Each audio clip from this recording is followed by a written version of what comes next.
کربلا کے میدان میں شہید کیا جائے گا.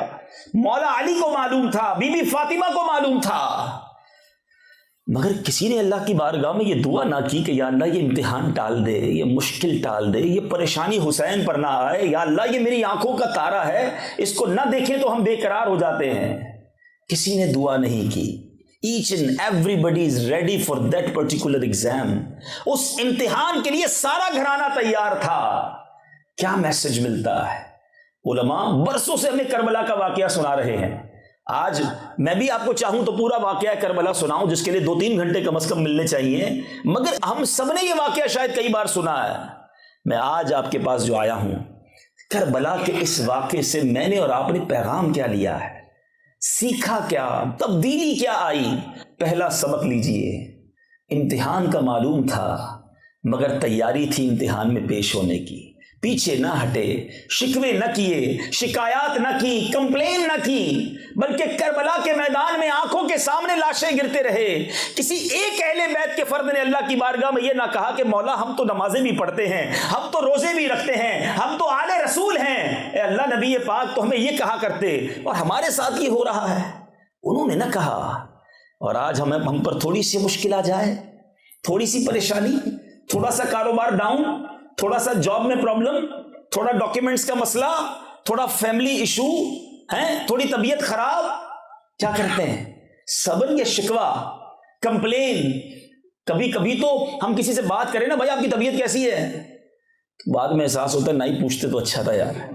اتنی لمبی لائن ہوتی ہے شکووں کی. ارے جناب کیا بتائیں, طبیعت بھی خراب ہے, کاروبار بھی ڈاؤن ہے, گھر میں بھی بڑے مسائل ہیں, پریشان ہی پریشان ہوں. بندہ کہ یار اللہ نے اس کو کوئی نعمت نہیں دی, کوئی زبان پر شکر نہیں ہے, کوئی شکوہ نہیں ہے.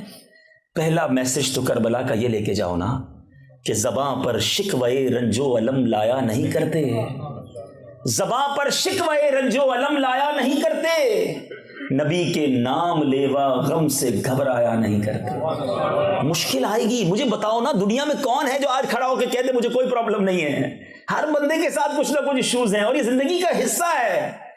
اور اس پر صبر کیجئے, اللہ کی رضا پر راضی رہیے, اپنے آپ کو رکھیے, کیونکہ اللہ کریم نے ہمیں نعمتیں زیادہ دی ہیں. کبھی کبھی مشکل آتی ہے, بس اس مشکل کے وقت کو نکال دو, انشاءاللہ تکلیف کے بعد ہمیشہ راحت ہے. شکوہ کرنے والوں کے لیے ایک بڑا زبردست میسج ہے. ایک بزرگ کے پاس ایک شخص گیا, کہتا ہے یار حضور مجھے تو اللہ نے کچھ دیا ہی نہیں ہے. آج کل لوگ کہتے ہیں نا اس کو گاڑی بھی مل گئی, بنگلہ بھی مل گیا, پاسپورٹ بھی بن گیا, اس کا کاروبار بھی چمک گیا, میں تو پیچھے ہی رہ گیا. سنو, بزرگ کے پاس ایک شخص گیا, کہا حضور مجھے تو کچھ ملا ہی نہیں ہے. آپ نے کہا اچھا کچھ نہیں دیا اللہ نے؟ کہا نہیں کچھ نہیں دیا. کہا اچھا ایسا کرو ایک ہاتھ دے دو, 10 لاکھ روپے لے لو. کہتا ہاتھ دے دوں گا تو پھر تو بغیر ہاتھ کے ہو جاؤں گا, زندگی کیسے گزاروں گا. کہا اچھا ٹھیک ہے ایسا کرو ایک آنکھ دے دو, 10 لاکھ لے لو. کہتا حضور اندھا ہو کے کیسے رہوں گا. اچھا ایک کان دے دو, 10 لاکھ لے لو. کہتا بہرا ہو جاؤں گا حضرت, چہرہ ہی بگڑ جائے گا. اچھا ایک پیر دے دو, 10 لاکھ لے لو. وہ گنواتے گئے, وہ منع کرتا گیا.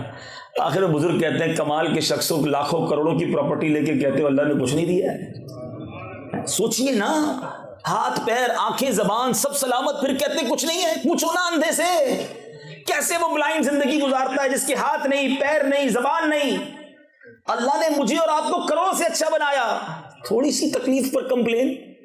قبلہ شیخ طریقت امیر اہل سنت ایک بڑا پیارا شعر لکھتے ہیں.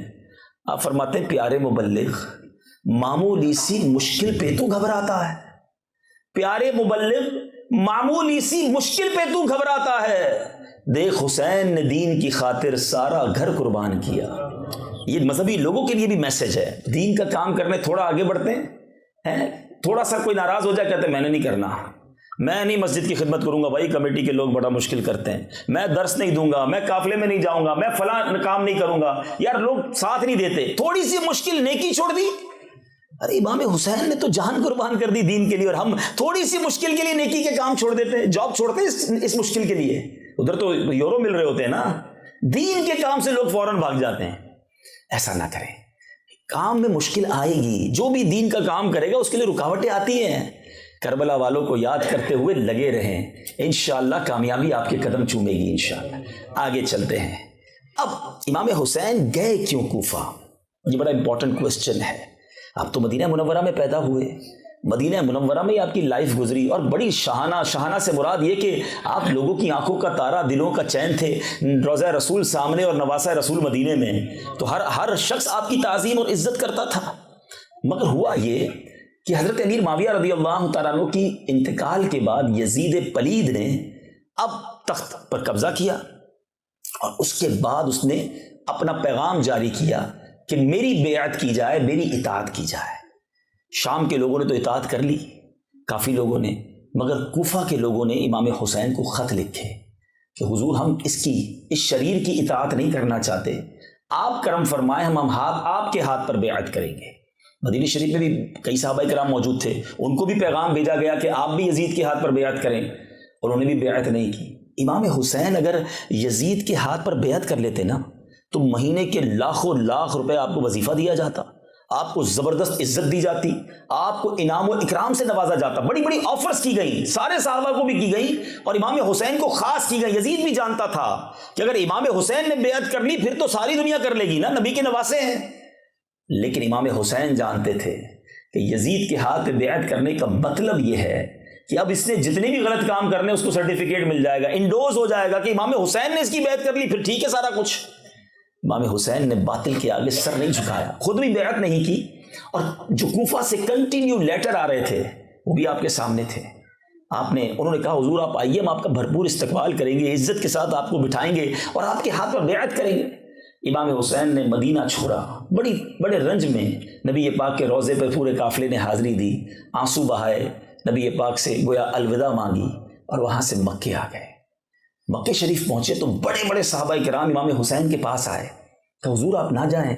اچھا یہ بھی صحابہ کو پتا تھا کہ امام حسین نے شہید ہونا ہے، تو اب یہ بھی خوف تھا صحابہ کے دل میں کہیں وہی واقعہ نہ ہو کہ امام حسین جائیں اور وہاں جا کے شہید نہ ہو جائیں۔ بڑی کوشش کی۔ امام حسین نے کہا چلو پھر اس کی بیچ کی راہ یہ نکالتے ہیں کہ پہلے کوئی نمائندہ بھیج دیتے ہیں جو وہاں کے حالات تو بتائے کہ جو لیٹر لکھا ویسے ہی حالات ہیں کہ نہیں۔ اب جب یہ مشورہ ہوا تو پھر ڈیسائیڈ ہوا کہ حضرت مسلم بن عقیل رضی اللہ تعالیٰ عنہ کو کوفہ بھیجا جائے۔ وہ اپنے بچوں کو لے کر کوفہ پہنچے، ادھر زبردست استقبال ہوا، 10-12 ہزار لوگوں نے آپ کے ہاتھ پر ہاتھوں ہاتھ بیعت کر لی، امام حسین کی بیعت پر آپ کے ہاتھ پر بیعت کر لی ان کی نائبی کے طور پہ۔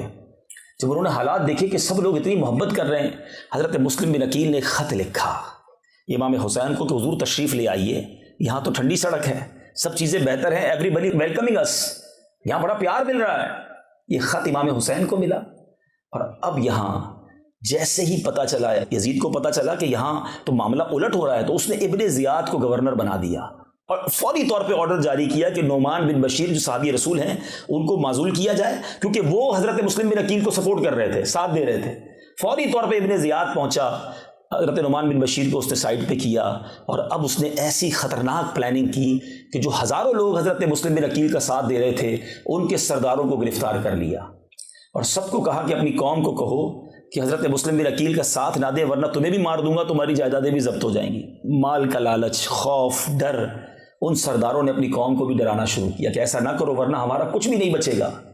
حضرت مسلم بن عقیل نے غم زدہ حالت میں کوفہ کی جامع مسجد میں نماز ادا کی، ہزاروں لوگ تھے ساتھ، کم ہوتے ہوتے ہوتے 500 رہ گئے، 500 لوگوں کی نماز ہوئی، اور جب حضرت مسلم بن عقیل نے سلام پھیرا اور سلام پھیر کے پیچھے دیکھا تو ایک بھی مقتدی نہیں تھا، سب بے وفائی کر کے چلے گئے، ہزاروں لوگ ساتھ تھے، مگر اب ابن زیاد کے اس ظلم و ستم اور خوف کی وجہ سے سب چلے گئے، اب اکیلے رہ گئے۔ پورے کوفہ میں کوئی گھر میں بٹھانے کو تیار نہ تھا، جن کو بڑی محبتوں سے بلایا گیا ان کے لیے ایک چھوٹا سا کمرہ دینے کو کوئی تیار نہ تھا۔ سب کو یہ ڈر تھا کہ اگر ہم نے اپنے گھر میں رکھا تو ابن زیاد کے جو کارندے ہیں وہ آ کر ہمیں بھی ماریں گے۔ اب حضرت مسلم بن عقیل کو اپنی فکر کم، امام حسین کی فکر زیادہ تھی۔ علماء بیٹھے ہیں، میرے نزدیک کربلا کے اس واقعے کا یہ ٹرننگ پوائنٹ تھا۔ وہ جو خط لکھ چکے تھے ان کو فکر یہ تھی کہ خط میں نے لکھا ہے کہ حضور آ جائیں، اور یہاں تو معاملہ ہی الٹ ہو گیا ہے۔ اس زمانے میں فیکس، ٹیلی فون، واٹس ایپ، انٹرنیٹ تو تھا نہیں کہ دوبارہ فون کر دیتے کہ حضور اب نہ آئیں، وہاں خط پہنچتا ہے، یہاں حضرت مسلم بن عقیل کو شہید کر دیا جاتا ہے، ان کے چھوٹے 2 بچوں کو بھی شہید کر دیا جاتا ہے، ان کے سر ان ظالموں نے کوفہ کے بازار میں گھمائے، یہاں یہ شہید ہوتے ہیں، اور 3 ذوالحجہ کا ہی یہ دن تھا، اور اسی دن حضرت امام حسین اپنے قافلے کے ساتھ وہاں سے چلتے ہیں. The same day. قربانی دیکھیں، مجھے بتاؤ نا 3 ذوالحجہ کو مکے میں کیا رونق ہوتی ہے، ساری دنیا کے لوگ حج کرنے وہاں جاتے ہیں، مگر امام علی مقام ان مبارک دنوں میں اپنی فیملی کے ساتھ 82 لوگوں کے ساتھ، جن میں بچے بھی ہیں خواتین بھی ہیں، مکہ چھوڑ کر کوفہ روانہ ہوتے ہیں. صحابہ نے بہت عرض کیا، مگر آپ نے کہا کہ جن لوگوں نے مجھے خط لکھے ہیں قیامت کے دن اگر اللہ کی بارگاہ میں وہ کھڑے ہو گئے کہ یا اللہ ہم تو امام کو بلانا چاہتے تھے کہ وہ آئیں، ہم ان کے ہاتھ پر بیعت کریں، امام حسین ہی نہیں آئے ہمارے پاس. آپ حجت تمام کرنا چاہتے تھے، مدینہ شریف چھوڑ کر روانہ ہو گئے، مکہ شریف چھوڑ کر بھی روانہ ہو گئے. سوچئے، کمفرٹ زون تھا نا، کمفرٹ زندگی کا ایک دور